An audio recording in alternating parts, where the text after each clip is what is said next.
आप सबको खुदावंद यीशु के सामर्थी और पवित्र नाम में जय मसीह की।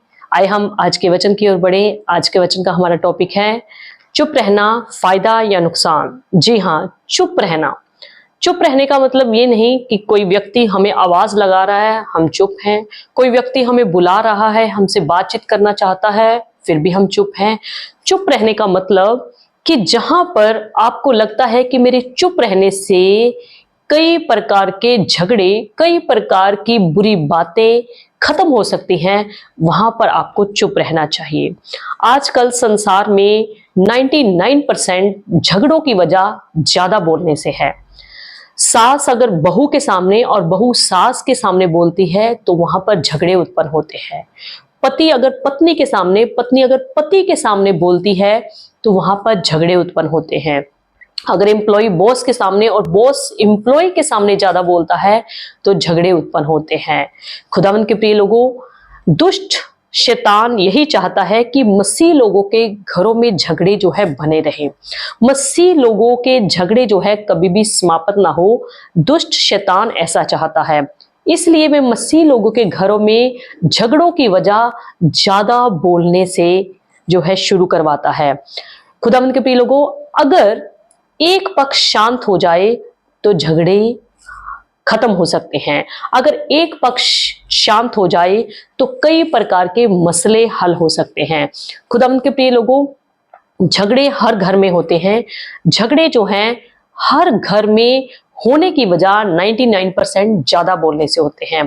अगर दोनों पक्ष ज्यादा बोलते रहे, अगर दोनों पक्ष एक दूसरे की सुने ना और सुनाते जाएं, बीती 10, 15, 20 सालों की बातें भी सुनाते रहें, तो याद रखना उस घर में झगड़े कभी भी समाप्त नहीं होंगे। उस घर में परमेश्वर की शांति कभी नहीं होगी। उस जीवन में परमेश्वर की शांति कभी नहीं होगी। अगर आप चाहते हैं कि आप कि घर में झगड़े खत्म हो जाए, आपके पति पत्नी में और सास बहू में और एम्प्लॉइज का बॉस के साथ मेल मिलाप बना रहे, उनके मनों में, कामों में शांति बनी रहे, तो चुप रहने की आदत डालें। याद रखें, ये चुप रहना किसी इंसान से आपको नहीं मिल सकता। ये चुप रहना किसी दवाई खाने से भी आपको ये गुण नहीं मिल सकता। यह गुण, ये आदत सिर्फ और सिर्फ आपको परमेश्वर से मिल सकती है। हालेलुया।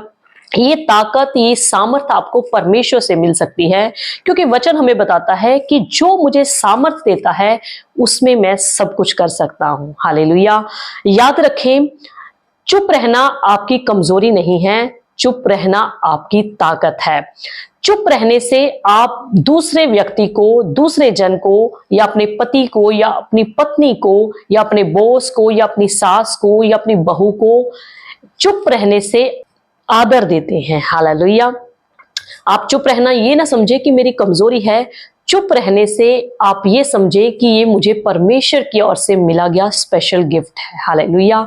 सो खुदावंद के प्रिय लोगों, अगर आप चाहते हैं कि परमेश्वर आपकी तरफ से बोले, अगर आप चाहते हैं कि परमेश्वर आपकी तरफ से लड़े, अगर आप चाहते हैं कि परमेश्वर आपके साथ खड़ा होके दूसरे व्यक्ति को जवाब दे, तो चुप रहना सीखे, शांत रहना सीखे। देखिए, वचन हमें निर्गमन 14 अध्याय उसकी 14 आयत में क्या बताता है?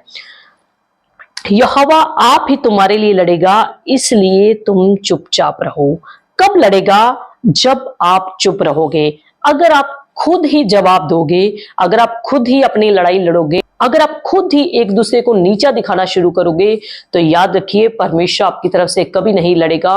परमेश्वर उनकी तरफ से खड़े होकर लड़ता है। परमेश्वर उनके साथ खड़ता है जो लोग खुद शांत रह के अपने मुकदमे को उस जीवित परमेश्वर के हाथों में देते हैं। हालेलुया।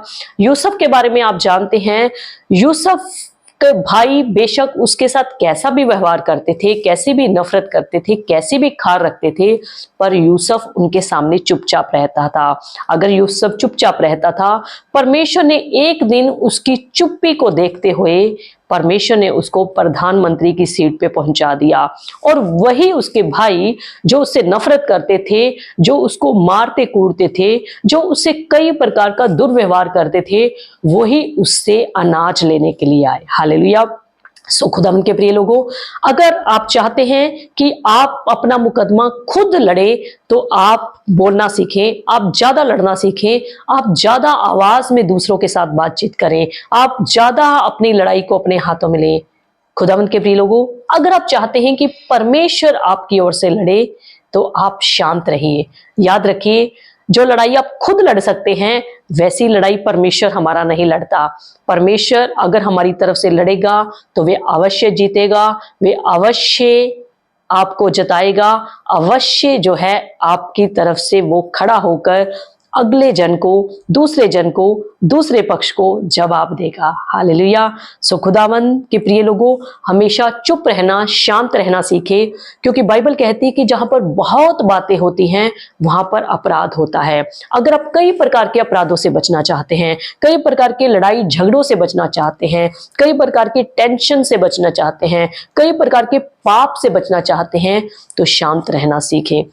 याद रखिए, अगर आप अपने पति के सामने या अपनी पत्नी के सामने शांत हो जाते हैं, तो आप इसको अपनी कमजोरी नहीं, इसको अपनी ताकत समझे, क्योंकि परमेश्वर हमें चुप रहना, शांत रहना सिखाता है। सो खुदावंद के प्रिय लोगों, अपने घर के लड़ाई झगड़ों को खुद ही खत्म करने के लिए शांत हो जाएं, चुप हो जाएं। आपको अपने घरों के लड़ाई झगड़े को फिर बाहर नहीं ले जाना पड़ेगा, पुलिस में नहीं ले जाना पड़ेगा, रिश्तेदारी में ले जाना नहीं पड़ेगा, कोर्ट कचहरी में नहीं ले जाना पड़ेगा।